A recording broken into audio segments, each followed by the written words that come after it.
But at the end, you go home and you are alone in the world. You're Yeah, not exactly. different than anybody else. I don't care how famous you were. You remember? Oh, by the way, so when did you buy the building? It's a beautiful place with the wood beams. Maybe 6 years ago, moved here 6 years ago.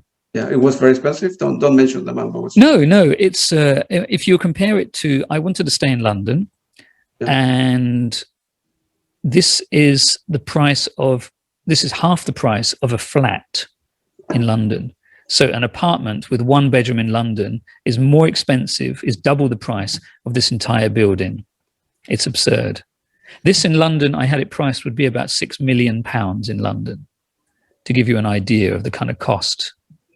And it's nothing like that here. It's peanuts in comparison. And it gives you light, because it's an old textile factory, everywhere there are windows all the way around. It's been here since 1890. And it won't go anywhere for a long time. It's a very strong old brick building. It's made with some of the heaviest bricks in the UK, called the Kettering brick, which has an enormous weight to it. And it's one of those things you learn if you try and pick up one of the bricks. It's just absurd. So quite happy here. Quite happy. Right. Do you remember what equipment were you using? I think you mentioned a little bit equipment when you in your early recording. It was kind of secondhand stuff, and I literally. It's funny for me. There's a kind of pattern, which is I had a cheap guitar with the money from my father, which was a copy of a Gibson guitar. I still have that guitar today, and I recorded onto a cassette recorder. But then my English teacher at school, when I was about 15 or 16, gave me an old TIAC reel-to-reel with the tapes on it. And suddenly I realized I could record one thing on top of another. The cassette deck only allowed me to record one thing after another sequentially. So I could record a song or a piece of music and then pause it and record something else. The tape recorder with the reels allowed me to put 4 layers on top. And I didn't have any money.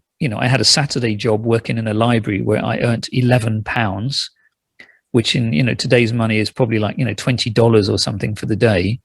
That wouldn't get me anywhere. So it took me about another 5 years till I could buy a 4-track recorder, like a cassette recorder.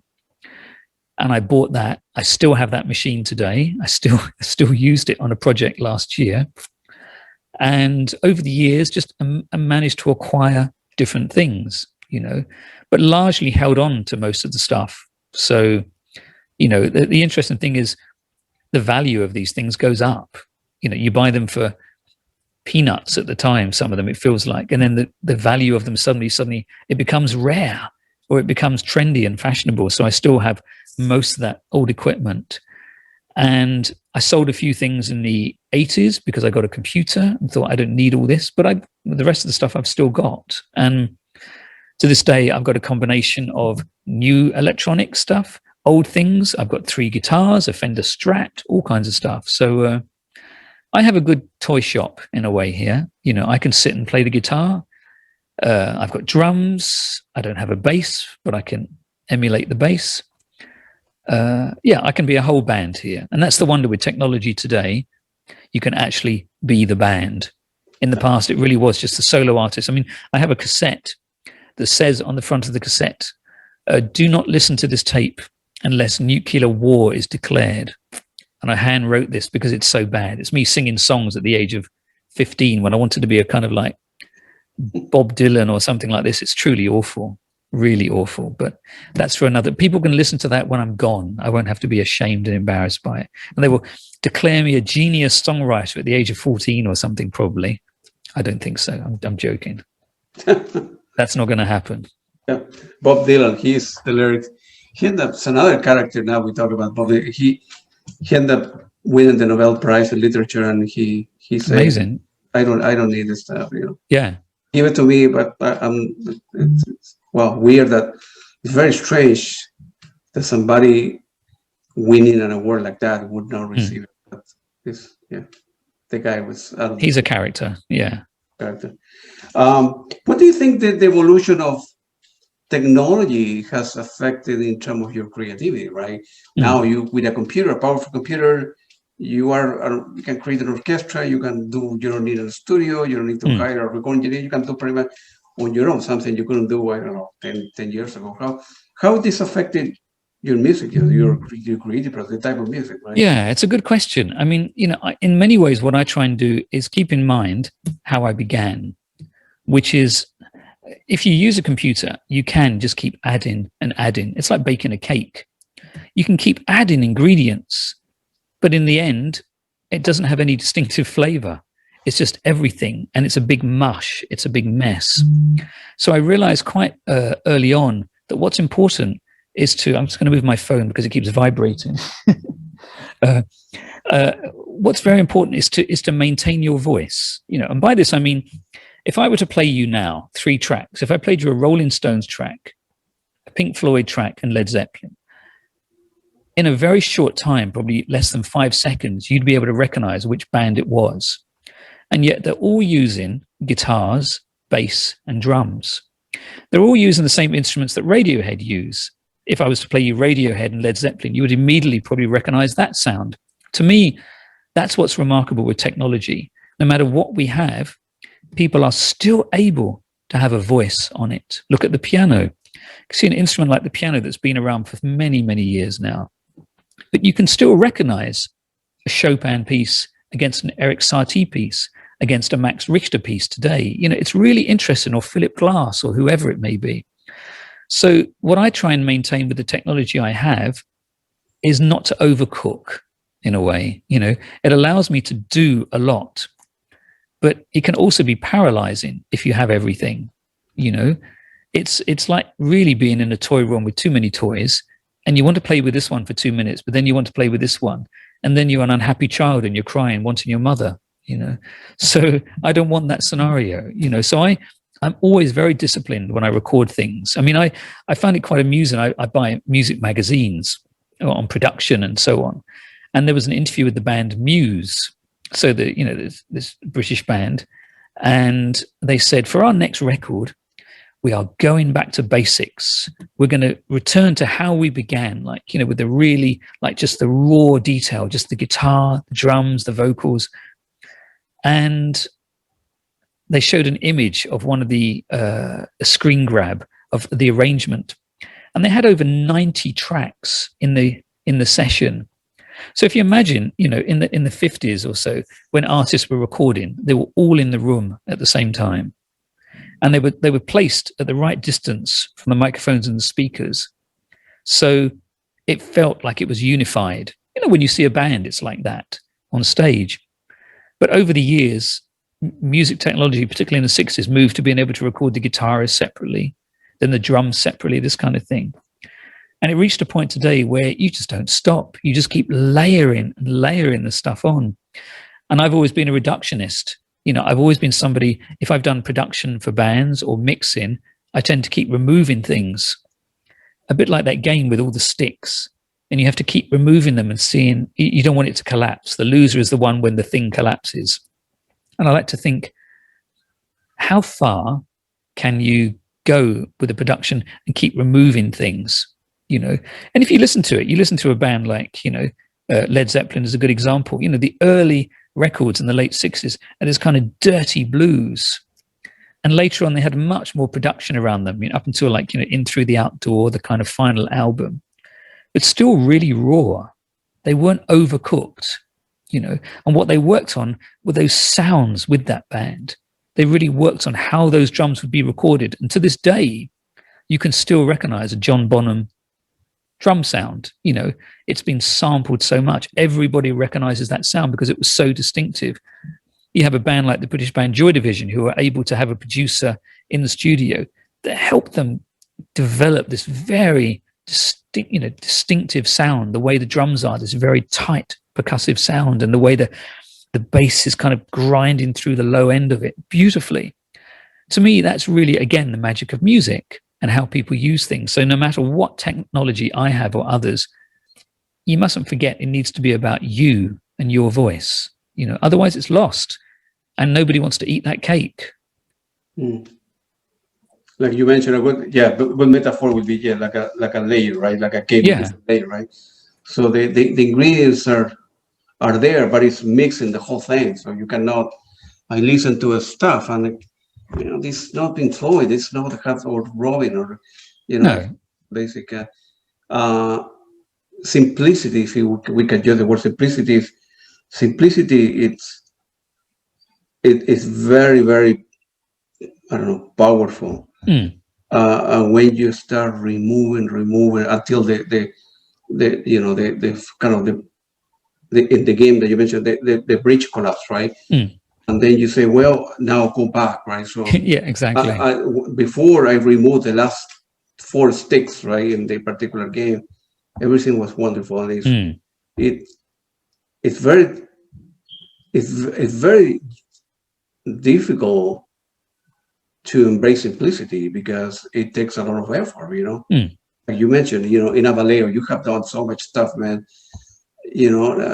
Well, that's not important. The color's not important. No. I don't care 10 dancer or 20 dancer. No, let's go to the basic. What are we trying to do here, right?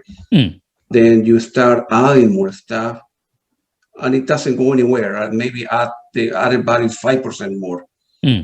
Cost twice as much, whatever.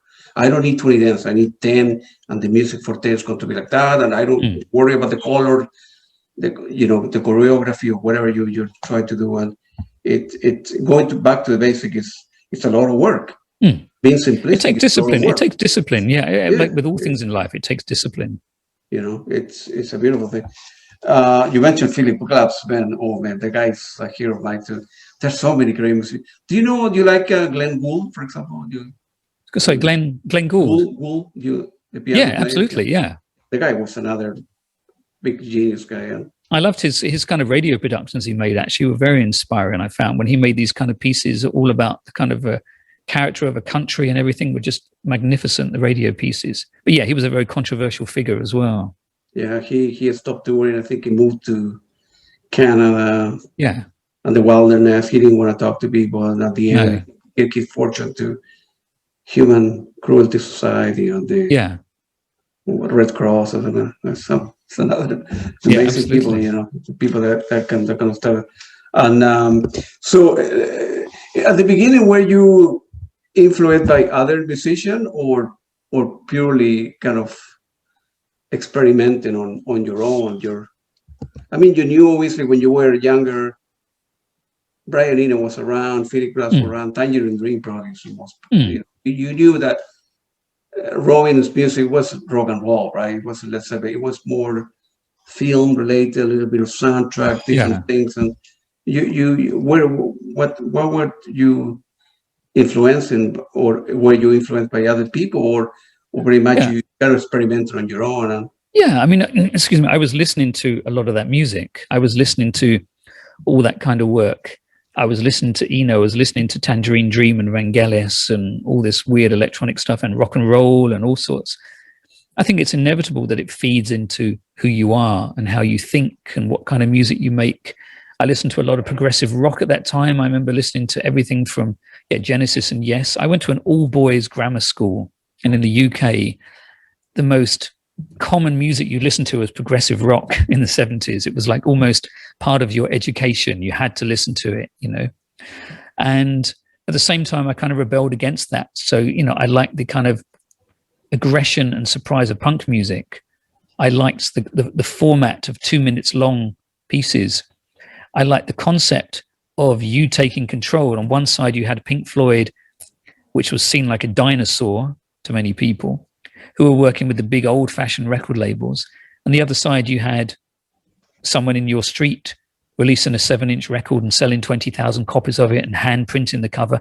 This was so exciting. I used to play in a band as part of the Boys Brigade, which is like the kind of Scouts or something. And I used to go to our local church and sit in the basement and listen to punk records when I was really young. And we just sit there with this record deck and just put a 7-inch single on and talk and listen to these singles. And it was hugely exciting.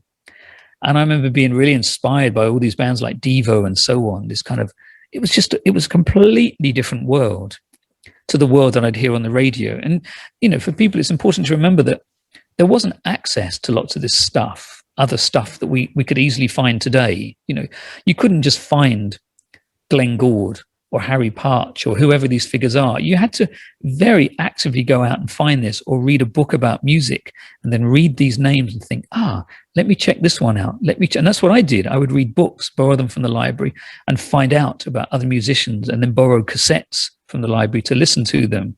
And then I had real chance encounters, like the train I would take back home from being in the center of London after a concert or something, or seeing school friends. I bumped into a guy who was one of our neighbors, and he had this huge book on his lap sitting on the train. And there was music scores by Stockhausen, Karl-Heinz Stockhausen, the German composer. And suddenly there was this world of weird German electronic music right in front of me. And I had no idea what it sounded like, but I saw these shapes and these colors and these mystical images and thought, what is this? And there I was back in the 90s, Stockhausen, listening to my music on a BBC radio program, listening to Aphex Twin and a couple of other people and myself, and then commenting on it. And then Stockhausen sent me a signed CD afterwards and a letter, which was so sweet, really, really nice of him. And again, those worlds collide, as I spoke about earlier. So yeah, I mean, music has always inspired me and continues to inspire me today. To this day, I buy records, real records, every single week. I don't buy much digital music online. I mostly buy real things like records and CDs. And I'm addicted. It makes me happy and it inspires me.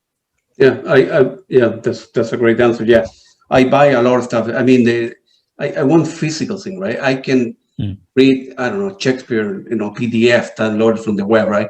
But turning the pages and putting like a mark or perhaps a sticky that a line that I like, it's very different. Right? I keep on buying and supporting the artist. I like opening the record and the smell. Obviously nowadays I buying more than I'm able to consume.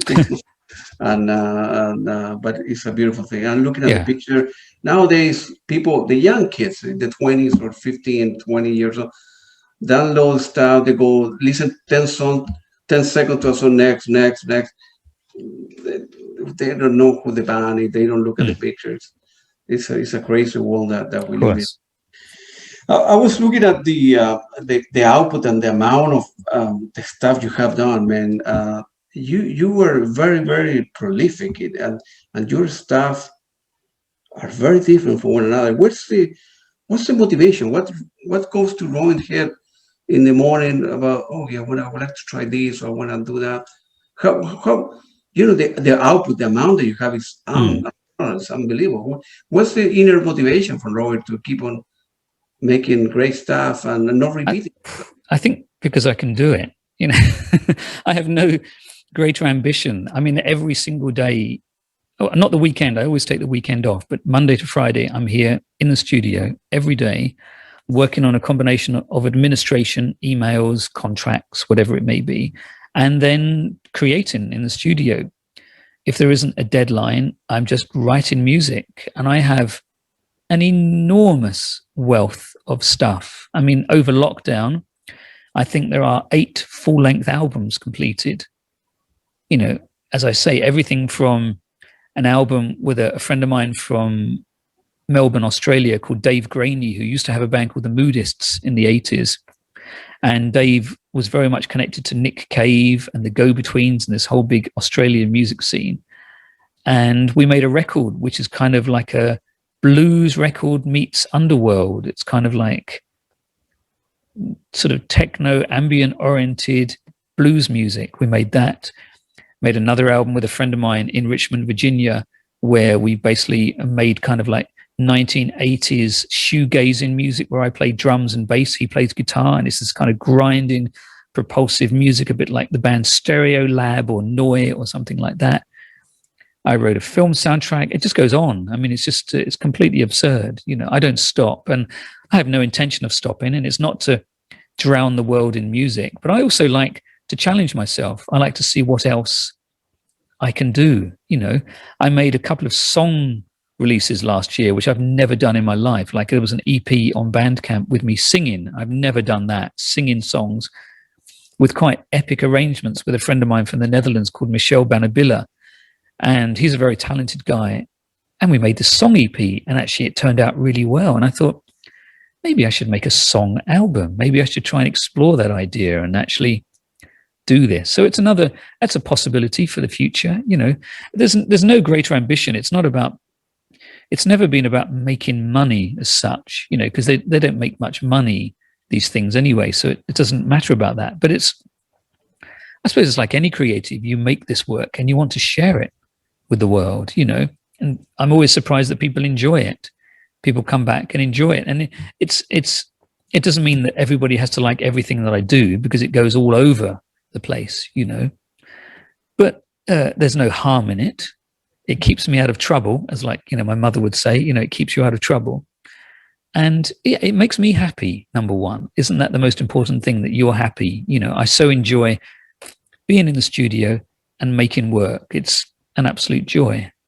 Do you ever send, nowadays it doesn't work anymore, because you can, right, your music is listening to Spotify or in Bandcamp, where the artists get paid very reasonable. I think 90% of the money go to the artist self, as opposed to Spotify. You ever send stuff to, like a pop? I don't know. I haven't listened to the track that you mentioned, but sent to the BBC Two or whatever station when they want to play. No, not really. No, very rarely. I mean, there's generally a system with those things, which is that individuals can send things to the radio, but they mostly disappear. You don't get any response. You need to work with a press agent. A press agent already has that kind of friend connection. Even though they have the same email address, they take note of the press person. And it's always been the same, unfortunately. Things often depend upon whether you're a trendy name at that moment for whatever reason, whether it's you were very well reviewed and you suddenly become fashionable. I've seen this happen with Friends. It's quite interesting. At the same time, you can just as easily be forgotten about afterwards. You can be the thing of the moment, like the toy of the moment that everybody wants to play with, and then nobody's interested. So no, I don't really bother. I really don't bother. I just let the work kind of just creep out there. Every now and then I work on bigger projects and they reach a much bigger audience. When I do a project, let's say for the BBC, it goes out to a large listening audience. So suddenly, as opposed to 500 people hearing it, there'll be 50,000 people hearing it. My favorite one is I made the soundtrack to a very popular advert in the US a few years back for Sprint telephones. Yeah. And it was about the idea of how does the phone dream? So, and it's funny because I was actually in Boston at the time working, and I went to the cinema and the advert came on. I'd never seen the advert in a cinema. I'd only seen it on my computer screen in the studio. And that advert was seen by over 2 billion people in the US. It's just an absurd number. And you think, it's a bigger exposure than most bands have ever had, but no one ever knows it's me. And actually, I like that invisibility. It's quite a nice feeling, to do something that's seen and experienced and heard by so many people, but no one ever knows it's you. So it's funny to be in a cinema and all these people around you are sharing in this moment with you.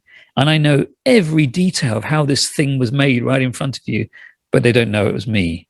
I like that moment. Yeah, being famous, but not being recognized. Yeah, that's one of my favorite, that's not favorite. It's always been one of my ambitions to have success, but not all the stuff that goes with it. All the what some people see as really exciting. I mean, I've got some friends who are very recognizable, famous, like Björk, for example. So if you go with Björk to a restaurant, I don't find it comfortable because everybody around you is staring at you and everybody is taking photos and everybody is trying to work out what's happening. And it doesn't feel real. It's really uncomfortable. I can't live that kind of life. I have no interest in it. I spoke before with Michelle about when we made this song album, and I said, if for some perverse reason it was to become a success one day and I was expected to sing, if I have to go on a stage, I would do it behind a screen just as a silhouette. I didn't want to be the kind of tortured singer on the stage with a guitar or a keyboard and everyone can see. I'd rather be hidden or show a film and play the music from the side so nobody really sees you. I'm really not interested in that that other side of things, that so-called fame aspect. Yeah, face and invasion of privacy and all the stuff that goes with it. It's horrible. Yeah, you're tired of people asking you the same question or seeing your picture in a magazine or in a newspaper, and you do something very small and it explodes because you are Mick Jagger, as opposed to Robin. Right? Yeah. And the same thing, you were late paying a fine for the parking lot or whatever, or, and well, $5, $10, nobody knows Roy, but I don't know, if you are a Mick Jagger or whatever, the whole world knows you forgot to pay your bill or a telephone, that kind of stuff. You have performed in the most prestigious space in the world, in many countries, Europe and United States. Is one, if you need to pick one or two, one in particular that you have great memories, how you put something together? There was a show, I've been fortunate enough to be to debut in certain places where no one's ever performed before. So, for example, I played in Poland very early on when artists from the West weren't performing there. And that's a funny story because it was a great concert because nobody had been there. And at the time, I was performing live, so I was taking keyboards with me and all kinds of things. But often with electronic music, people thought you were just a DJ playing other people's music. And I said, no. So I had a contract that said in the contract, it needs to say Scanner Live, to emphasize the fact I was performing live. So I arrived in Warsaw and I was driven to the venue, and there was a huge banner across the street, enormous, that said one word, Scanner Live, not Scanner Live in concert, just Scanner Live. So then people thought my name was Scanner Live, which I thought was quite funny. It was all completely wrong. But my favorite moment like that was playing in Hanoi in Vietnam. And I was the first artist to play electronic music in the opera house in Hanoi. And it's a very traditional opera house. And that was extraordinary. That was so strange when you perform in those kind of places, because even on the night itself, even when it's all been agreed by the authorities, the police arrive and you have to pay them to open the doors. Otherwise they won't let you in. There are so many layers of, let's say agreements or, that don't really exist. It's basically putting money into somebody's pocket. And it was an extraordinary concert because it was an audience who'd never really heard electronic music. I mean, at that time, certainly, I'm not sure how it is today, but if my music was brought into Vietnam, it was illegal, as most of those CDs were. So what they did, they used to use a kind of hole punch, and they would punch through the corner of the CD. But I met people who had worked out that it meant they could buy the CD, but they could only play the first half of it, and then the second half stopped playing. So the laser on the CD player would read, and it reads from the middle. So it would read for the first 30 or 40 minutes. But if your album was longer than that, no one could actually ever get to the end of it because there was a hole punched in it. And it was incredible, though, the kind of the emotional feeling performing in a place like that. I worked with some local Vietnamese musicians, and we made this performance. And to be in a place where no one has ever performed this type of music, and it's only ever been very traditional opera music, basically, was absolutely magnificent. But having said that, I've been lucky to play in all kinds of places, some really weird and wonderful locations, from Sydney Opera House to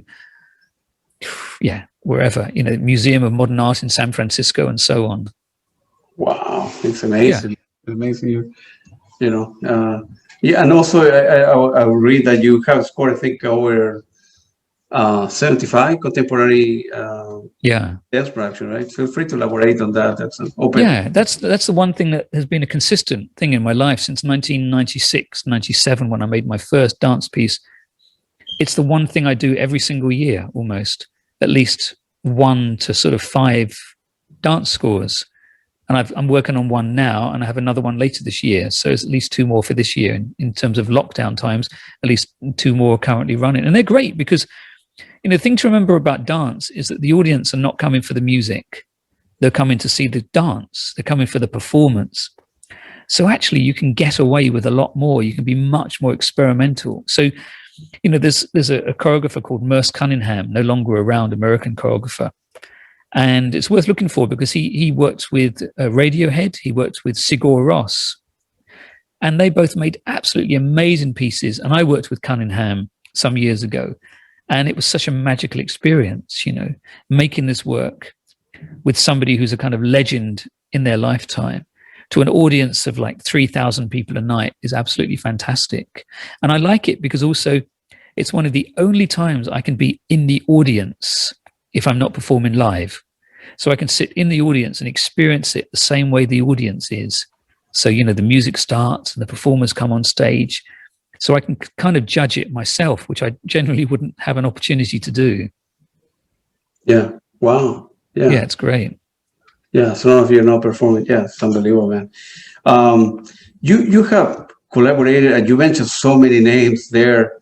How people find you? I mean, let's say if we're a musician and living here in Washington D.C., I will send you an email. I will send you a sample. Hey, man, I like your album XYZ, and I put something similar. Would you like to collaborate with me in a couple of tracks? How the process work now with via internet? You know, I'm in the United States. You're in the UK.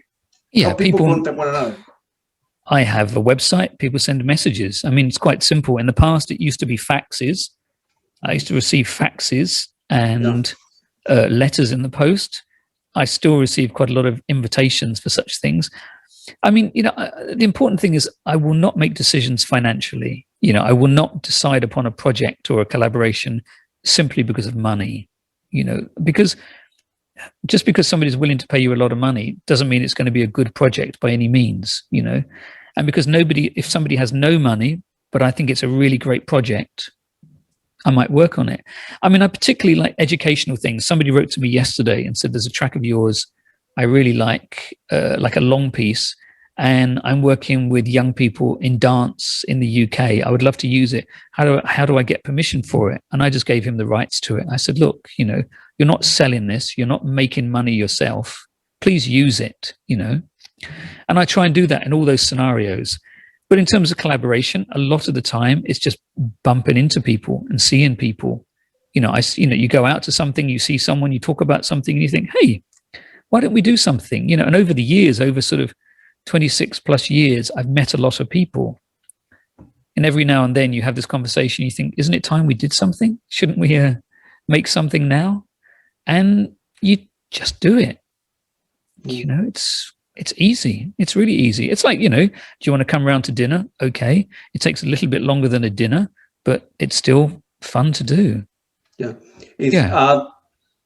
So people find you. You have a need to reach out to other people as well. You look at, let's say, I don't know, you have performed and been associated with so many famous artists, and is some in particular I wish I have the opportunity to work with Philip Glass or Brian Eno, whatever, you know. Of course, there's people I'd like to work with, but I have no intention of pushing myself on them. You know, let's see. If it happens, it happens. I much prefer a kind of organic, natural thing.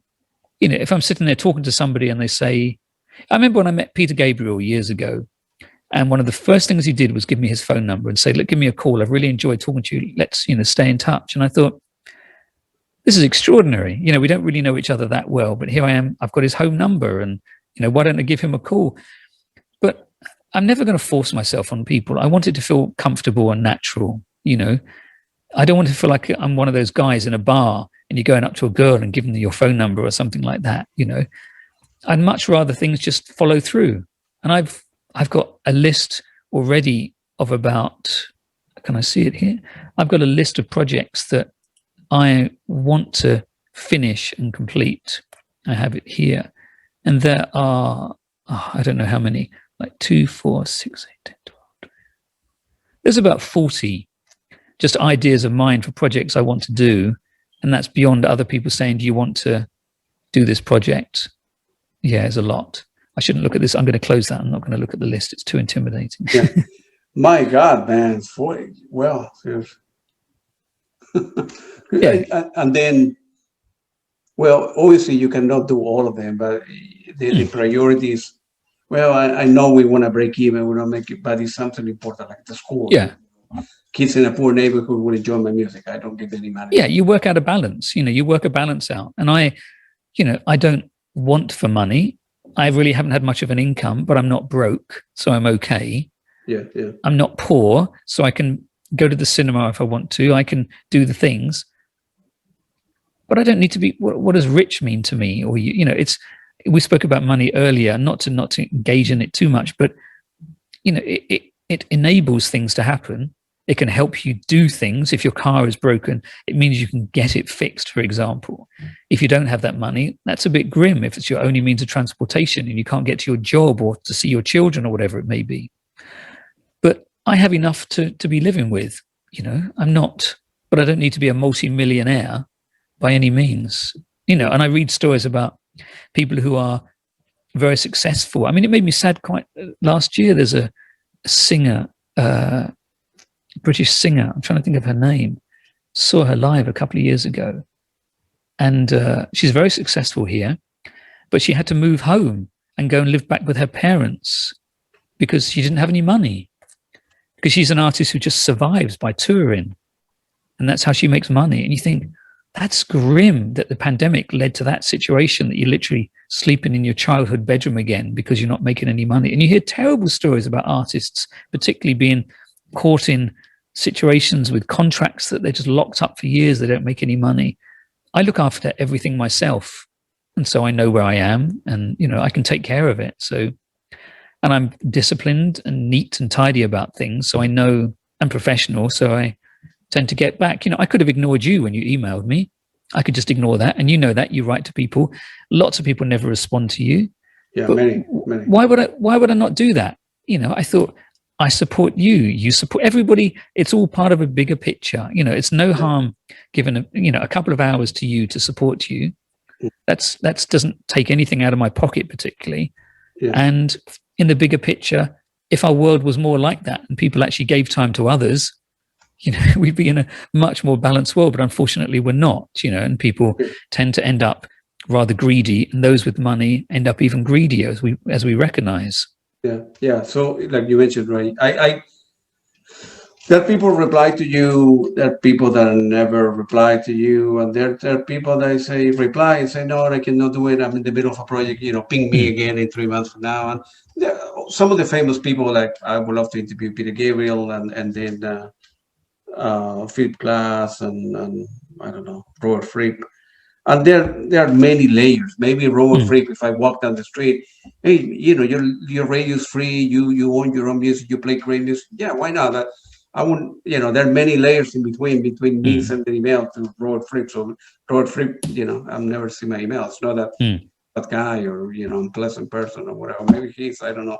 But there are many managers and there are many layers that I was listening to some, man, I'm quite sure that we will need to do like a part 2 and a part 3 because I have so many questions. But a couple of tracks. What can you tell me about the Rabbit at the Airport? I think it was the album. Yeah, from the Rabbit at the Airport. It's very interesting stuff, man. It's a strange project. It began as a. In fact, it's funny because one of the people in it I'm still working with, one of the musicians called Gareth Davis. We are currently working on another project. And he's a wind player, so he's playing wind instruments. Yeah. But I was in a conversation with him and this other guy, and it turned into this kind of, you would call it a concept project. So this man built this set. If you were to search online, there's a video, I think you can see of him with the set that he's built, this very elaborate like film set. And the vinyl sleeves, when you open them up, they all kind of join together into this massive kind of collage of images. It's very elaborate. And it was a kind of much more experimental thing. It was more like a cinema film soundtrack piece. But it's just a beautiful, simple thing. It came out as 3 vinyl records. One sold out completely. I have 2 of them left. But I wasn't on the 3rd one anyway, so I was only on the first 2. But such a special little project, actually. It was quite almost like an art project, you might say. Kind of, vinyl presented as kind of big gatefold sleeves with beautiful artwork, with a film to accompany it. It was completely kind of progressive rock in a sense without the rock. Yeah. Beautiful, beautiful piece. Hmm. Another piece that I like, I don't know if I got the album incorrect, but I think it's Accretion or Accreditation. I think it's Yeah. called the Ascent. Accretions. Yeah. Ascent. There's an Ascent came out last year. Accretions is originally from 1997 with a poet, and then an Ascent was recorded live last year during the lockdown. Yeah, Ascent is also another. It's very beautiful. That proved to be a very popular record. Actually, I was really surprised. I mean, basically, I made a live concert. I was meant to be performing in Bristol in the UK. Yeah. And then lockdown happened, and quite a lot of people had bought tickets. And I thought, well, why don't I make a performance for them for free?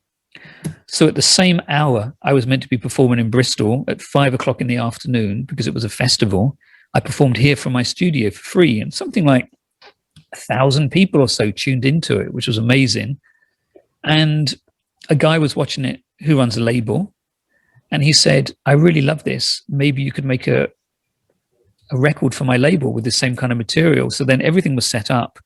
So I literally just improvised, and over 3 days I recorded about 80 hours of music, and then edited it down to 60 minutes or 50 minutes, and it became the album, An Ascent. It was very quick to come together, but it was very much an organic, let's see how this thing works, and this very emotional, kind of immersive, very cinematic sound. And actually went on to be quite a success. It sold lots of copies, and people like it, which is nice. You're always surprised when things become successful. I mean, when you I don't know, another track that I really like it, and I listened to this particular track, I don't know, like 30 times last night or 20 times, whatever. It's called, I think it's for Spore, it's called Earache. Oh, yes. Obviously, in Spotify, you have, I don't know, 2 million hits or whatever. Yeah. You knew that would be successful? It's funny. No, that was recorded as the closing track on an album of mine from 1995. Yeah. And then was on a TV show in the US, apparently. I didn't know this until I suddenly saw statistics on the play of it, and suddenly it was getting 50,000 plays a week or something. And I thought, how is that possible? Like a track of mine. And it's in a TV show of some sort. I know one track was in Lucifer, this American TV show, and Earache was in some kind of science fiction thing on American TV. But I don't watch any of those shows, so I have no idea what it is. So it's quite funny. So that surprised me. It really surprised me. And actually, what's interesting, I found the arrangement of it recently. I found the original arrangement of it. So I keep thinking about trying to record it with real players, because that's recorded synthetically. And I thought how beautiful it would be to make a version of it with real players playing real instruments, like an orchestral version of this would be magnificent. Yeah, that's a beautiful thing, man. I don't know, bring me a lot of memories. I don't know, it can be emotional, that kind of stuff. Some music I can listen to Led Zeppelin driving the car, going to work, and not doing other stuff. But that song, it's literally 20 times last night. Wow. So it's, that's, to me, that's probably one of the best things you can done. That's great, yeah. Another as long as there's something there. Another album that I really like, it's kind of, I think you have it on Bandcamp. People may ask you, give me the first album that I should listen about Robin to get an introduction, and The Magician's Hat. Also, it's beautiful too. Yeah, I thought, it was also during lockdown, I recognized that lots of people didn't have any money, and you can't assume that everybody wants to buy your things. So I thought, let me make a collection of the kind of more ambient pieces, the more cinematic pieces. And it proved to be a really nice success for me, actually, in terms of people, listen to it. Even though I gave it away for free, people made donations, which was really sweet, so it made some money in the end. But also, when you've got a large catalogue of work, it's quite nice to offer an introduction. I'm going to do further volumes. I'm going to do one on film music. I'm going to do one on kind of darker kind of dance music, one on choreography and contemporary dance.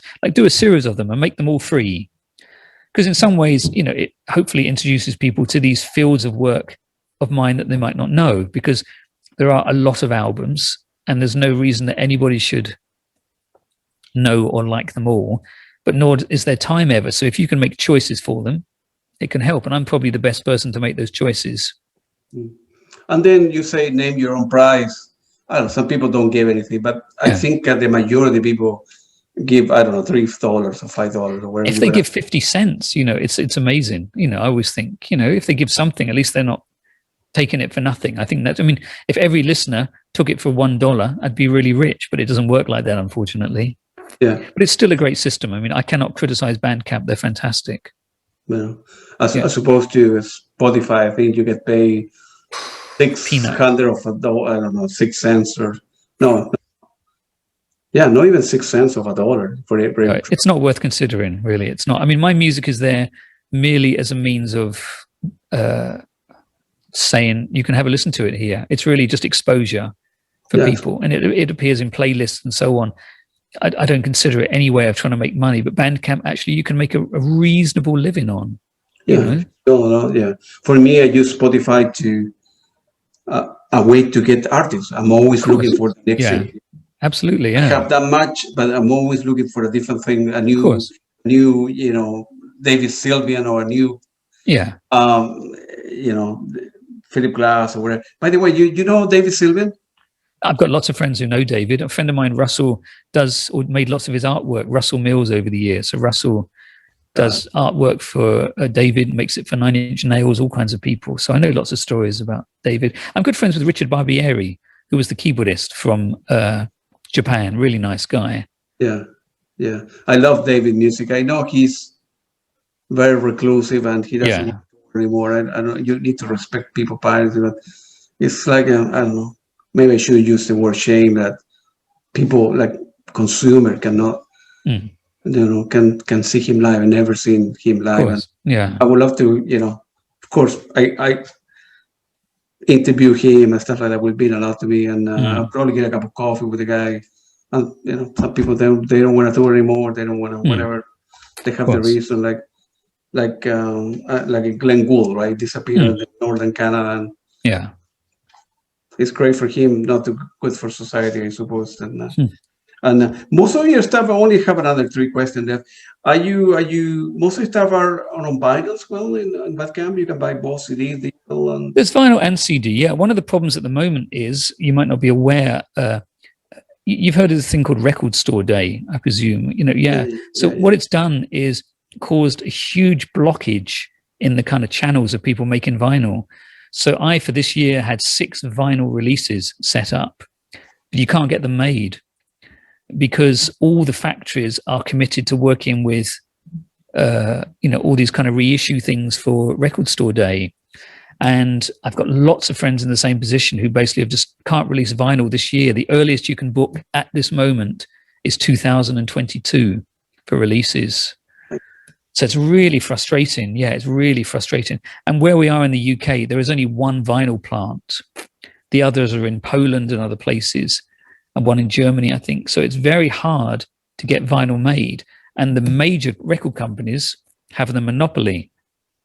So if they want to repress a Black Sabbath album, that's going to take priority over one of my albums. So they get in first. And so it's been really hard for people. So I've got friends running record labels saying, I can't press vinyl at all. I've got a new album on Bandcamp on another friend's channel, which is a kind of tribute to the soundtracks from the 1960s, like science fiction soundtracks, 1950s, 1960s. And it was meant to come out on vinyl 2 weeks ago. And the earliest we can get it out is next year at the moment. It's absurd.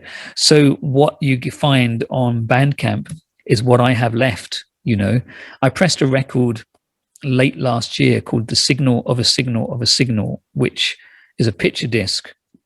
And it cost me so much money to get pressed. It was crazy. It cost, nearly £3,000, which is absurd. And then you have to pay for design and all those kind of things and just distribution. But actually it made the money back and it sold really well, which was nice, And also, I have to say it's a record I'm really proud of. But there were meant to be 6 more of those this year, 6 more picture discs in a series, which would then go into a really nice wallet. So you could have them all sitting in this really beautiful binder. And it was a great design we had made, but cannot do it at the moment because the pressing plants don't have the capacity to make that amount of work. It's really frustrating. Yes. So there will be more, but who knows when? I remember that when I was London last year. I went to, I don't know, I buy stuff everywhere, but it was a Brian Eno. Yeah, it was like a box with 6 CDs. Yeah. And each has like a different color inside. This is Yeah, like I a remember. blue, this is like a green. You know what I'm talking about? Yeah, I know the one. Yeah. Yeah. Maybe something like that. You like do like a 6-fold kind of thing. Where, Yeah. It would just, at the moment, we cannot get anything made here. It's really frustrating. my God. Well, Yeah. so if somebody's listening, that's a very good business opportunity. Yeah, isn't it? Yeah. Do you like to, I mean, you don't, you told me that you don't miss touring or live music, right? You more No. your stuff is at home and Yeah, I mean, I still play I'm in Czech Republic in August, if it happens. I'm in Amsterdam in September. And then I'm in Spain, in Madrid in September. So that's COVID permitting. We don't know, that's all booked in, but it's penciled. So hopefully those dates can continue. So on average, I probably play about 6 to 8 shows a year. That's it. Some years I'll play more, some I'll play less, but that's enough really, And each time I play completely different live sets. So that's the thing, completely different. So I have one on Bandcamp in 10 days time, and I've been doing those. Like every 3 months I do a Bandcamp one, and I have a completely different setup each time. So for me, it's quite important personally. I present this work, and then next time you see me, it will be completely different again. And it's nothing you've heard before either. So each time is a surprise. and then the 6 or 8 show a year, that's your living. You want to do that. It's not that question. A lot of people, more people call you, and you need to say no. I say no to quite a lot of them because I just don't. I'm not a jukebox. I don't want. You don't want to go that path, right? No, I don't. For me personally, I've done enough of those, and I don't find it very rewarding. But for example, the Madrid festival is a fantastic festival. So on a very selfish level, I get to see lots of other great performances. So I want to go to that. The other projects, if somebody just says, would you like to come and play a show in this place? I think, well, what is it about? Is it about my ego? Is it about making the money? Is it about success? I want to enjoy these things, and I don't see any value in me just going to play a concert for just to make money. I'm not interested in just doing that. So it needs to have a greater meaning for me personally. Yeah. Wow, that's beautiful, man. And the last question, where our listeners, feel free to mention Bandcamp or your website or whatever. I think, Bandcamp is the best place to find me. I have a website, and the website gives you a lot of information about me and my history, and I write essays on it. And I'm actually just about to make a film in the next week of the first piece of music I ever wrote. So I'm going to make a film to show you what it was and how I made it, which is going to be funny. So I made this piece of music when I was about 13 or 14 and thought this is a piece that could be performed without any instruments. And I had this great idea. I thought if I'm anywhere in the world, excuse me, and somebody asks me, what does your music sound like? I can make this piece happen. So I'm going to make a film of it in the next week and put it online. So, I'm going to write an essay for it on my website as well, all about it. Yeah. So Bandcamp and my website, scanner.com, is the best place to find me. I got you. Well, it was an honor talking to you, Robin. Pleasure. Thank you very much for your time. Man, I have 100 questions. If you have the time down the road, let's try to do like another part day, 2 and part 3 and so forth. And I definitely will send you a different email because I'm very interested in getting your music and autograph and of course. I will coordinate that. And I love your stuff, and thank you very much for your time. My pleasure. Thank you. You have a great evening, man. Have a nice day. Work hard for your country. Thank you. Take it easy. Thank you. Okay. Bro, thank you. Appreciate it, man. Thank you. Bye now.